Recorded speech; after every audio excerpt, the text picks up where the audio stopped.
दोस्तों, आपके दिमाग में भी कभी ना कभी ये जरूर आया होगा कि दुबई जैसा शहर जो आज से बस कुछ ही सालों पहले चारों तरफ रेत से भरा हुआ था, देखते ही देखते उसका नक्शा कैसे बदल गया। कैसे ये शहर इतना अमीर हो गया कि यहाँ की आलीशान लाइफस्टाइल देखकर लोग यहाँ खींचे चले जाते हैं।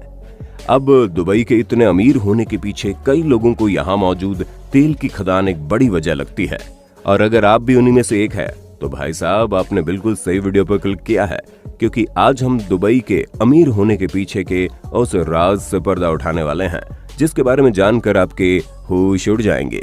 बस वीडियो के अंत तक बने रहना। दोस्तों, आज से करीब 55 साल पहले दुबई में सिर्फ और सिर्फ रेत दिखाई देती थी। यहाँ ना तो खेतीबाड़ी होती थी, न ही यहाँ पर रहने वाले लोगों के पास अपने खुद का पीने का पानी था। पर इन सारी मुसीबतों के बावजूद आज दुबई दुनिया के सबसे विकसित शहरों में से एक है। भले ही यहाँ का क्राइम रेट ना के बराबर हो, पर फिर भी यहाँ पर पुलिस क्रिमिनल्स को पकड़ने के लिए फरारी और आउडी जैसी महंगी महंगी गाड़ियों में चलती है। और हाँ, हम दुबई में बनने वाले दुनिया के सबसे पहले 7 स्टार होटल बुर्ज अल अरब को कैसे भूल सकते हैं, वो भी तो यहीं पर है।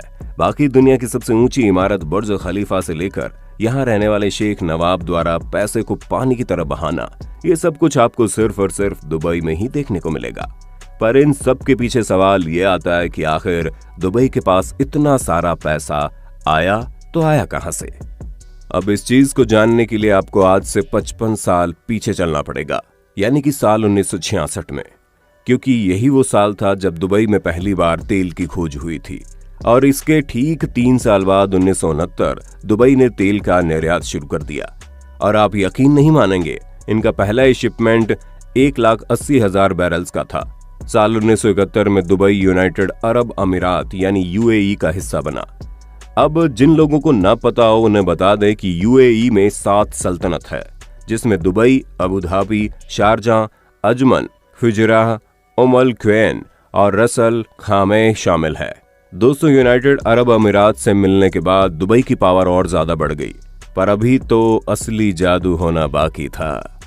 जहां साल 1972, 1973 और 1982 में दुबई ने 3 और तेल से भरे क्षेत्रों की खोज की, जिसके बाद 1999 में सरकारी company Emirates national oil company ने पहला रिफाइनरी खोला। और जब ये सब हो रहा था तो दुबई एक पिछड़े हुए देश से ठीक ठाक कंडीशन में आ गया था। केवल तेल की खोज ने इसे अमीर बिल्कुल भी नहीं बनाया। अगर हम दुबई के अमीर होने का सबसे बड़ा कारण आपको बताएं तो वो कोई और नहीं बल्कि यहाँ के प्राइम मिनिस्टर या फिर कह लीजिए दुबई को चलाने वाले शहंशाह मोहम्मद बिन रशीद अल मखतूम की दूरदर्शी सोच है। इन्होंने दुबई के लिए वो चीजें सोच ली जिसके बारे में सोच पाना हर किसी के बस की बात नहीं थी। इन्हें पता था कि भविष्य में किन किन चीजों की किस तरह से जरूरत पड़ने वाली है, और उसी हिसाब से इन्होंने दुबई को चलाना शुरू कर दिया। दोस्तों, मोहम्मद बिन राशिद अल मखतूम को ये बात बड़े अच्छे से मालूम थी कि तेल के अकेले एक्सपोर्टर नहीं है, और ना ही तेल पूरी जिंदगी रहने वाला है जो इनकी अर्थव्यवस्था को संभाल सके। इसलिए तेल पर डिपेंड होना सिवाय बेवकूफी के और कुछ नहीं है। तेल ने तो बस दुबई को किक स्टार्ट दिया, और यही कारण है कि आज दुबई की केवल 5% जीडीपी तेल पर निर्भर करती है। अब ऐसे में सोचने वाली बात यह है कि 95% जीडीपी किस चीज पर आधारित है। तो दोस्तों, इस 95% में real estate, aviation, trade, finance और सबसे इंपॉर्टेंट टूरिज्म शामिल है।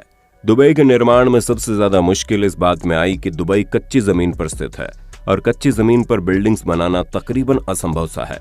पर शेख मोहम्मद बिन रशीद को असंभव शब्द का मतलब ही नहीं पता, इसलिए तो इन्होंने दुनिया भर से एक से बढ़कर एक बुद्धिजीवियों को ढूंढा, जहां बिल्कुल टॉप लेवल के आर्किटेक्ट को बुलाया गया और फिर उनसे सलाह मशवरा किया गया कि आखिर इस कच्ची जमीन पर ऐसा क्या हो सकता है कि यहाँ पर भी बिल्डिंग्स बनाई जा सके।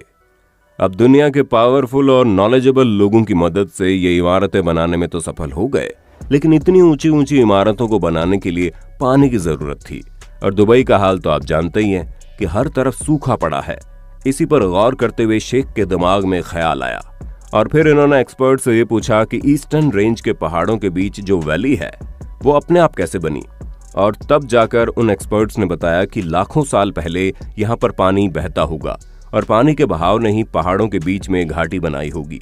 तो फिर शेख ने पूछा, अगर पानी बहता होगा तो पानी कहाँ गया, क्योंकि दुबई तो एकदम सूखा है। तो इन एक्सपर्ट्स ने इसका जवाब देते हुए बताया कि हो सकता है पानी अभी भी जमीन के नीचे हो। अब इतना सुनते ही शेख ने पूछा, क्या हम उसे निकाल सकते हैं? हाँ, आइडिया अच्छा है और हम कोशिश कर सकते हैं, क्या पता मिल जाए। एक्सपर्ट्स के मुंह से ये चीजें सुनने के बाद शेख ने एक कमेटी बनाई और उन्हें जमीन के नीचे से पानी ढूंढने का जिम्मा सौंपा।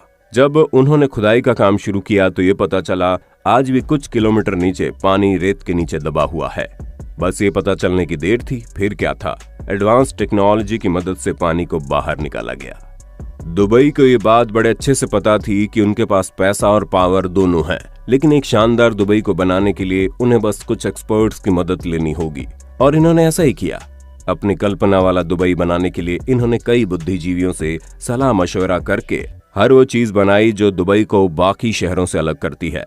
और इनकी इसी एडवांस सोच ने एक ऑयल बेस्ड इकोनॉमी को एक टूरिज्म और ट्रेड बेस्ड इकोनॉमी बना दिया, क्योंकि तेल तो कब खत्म हो जाए किसी को नहीं पता, लेकिन ट्रेड और टूरिज्म दो ऐसे फील्ड हैं जो कभी खत्म नहीं होंगे।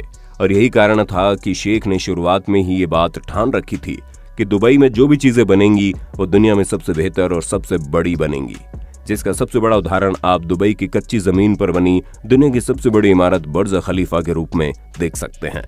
और इन्होंने दुनिया का पहला और अकेला 7 स्टार होटल बुर्ज अल अरब बनवा दिया। उसके बाद इन्होंने दुबई में man made island palm Jumeirah बनवाया, जिसकी खूबसूरती कितनी लाजवाब है वो तो आप देख ही सकते हैं। दुनिया का सबसे बड़ा बगीचा, यहाँ तक कि दुनिया का सबसे बड़ा सोने का बाजार भी आपको दुबई में ही देखने को मिलेगा। Under water hotel, under water bridge और अंडर वाटर टेनिस कोर्ट भी इन्होंने दुबई में बनवा दिया। इन्होंने दुनिया का सबसे लंबा ऑटोमेटेड ट्रेन नेटवर्क भी बना दिया। ये सब तो कुछ भी नहीं है, दुबई में ऐसी बहुत सी चीजें हैं जो आपको पूरी दुनिया में कहीं भी देखने को नहीं मिलेगी। दुबई में या तो दुनिया की सबसे बेहतरीन चीजें बन चुकी हैं या तो बन रही है। इसे सिटी ऑफ क्रेन्स भी कहा जाता है, जहां दुनिया के 20 से 25% क्रेन्स तो आपको दुबई में अकेले ही देखने को मिलेंगी। अब आप खुद ही सोचिए कि 4114 स्क्वायर किलोमीटर यानी कि महाराष्ट्र के केवल 2% एरिया वाले शहर में इतना कुछ मौजूद है, वो किस स्पीड से विकास कर रहा होगा। दोस्तों, दुबई के विकास के पीछे यहाँ के कड़े नियम और ऑटोमेटिक सर्विलेंस का एक बहुत बड़ा हाथ है। यहाँ पर पब्लिक ट्रांसपोर्ट में खाना या पीना गैर कानूनी है, वहीं हमारे भारत में जिसको जहां मर्जी हो वहीं खाना शुरू कर देता है। अरे खाना तो छोड़िए, यहाँ पर लोग पैंट खोलकर पेशाब करने से पहले तक नहीं सोचते, तो खाना तो दूर की बात है।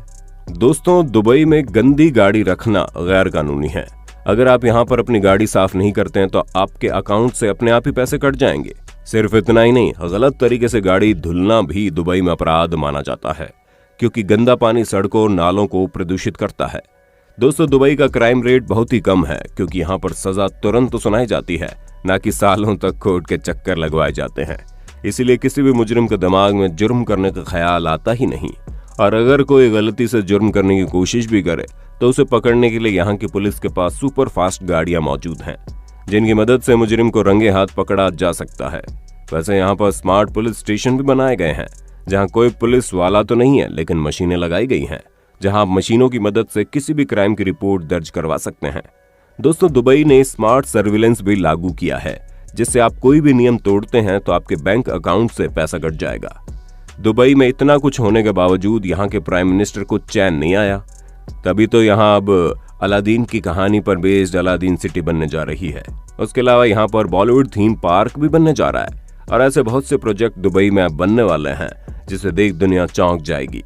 बस बात सिर्फ इतनी है कि इस महामारी के चलते ये काम थोड़ा रुक गया है, वरना अब तक दुबई और भी ज्यादा शानदार बन चुका होता। तो दोस्तों, दुबई के बारे में सारी बातें जानने के बाद आपका दुबई के बारे में क्या कहना है, हम कमेंट में जरूर जानना चाहेंगे। और इसी तरह की शानदार वीडियोस को लगातार देखते रहने के लिए अपने होस्ट और दोस्त सैम के इस चैनल को लाइक, शेयर, सब्सक्राइब करना ना भूलें। धन्यवाद।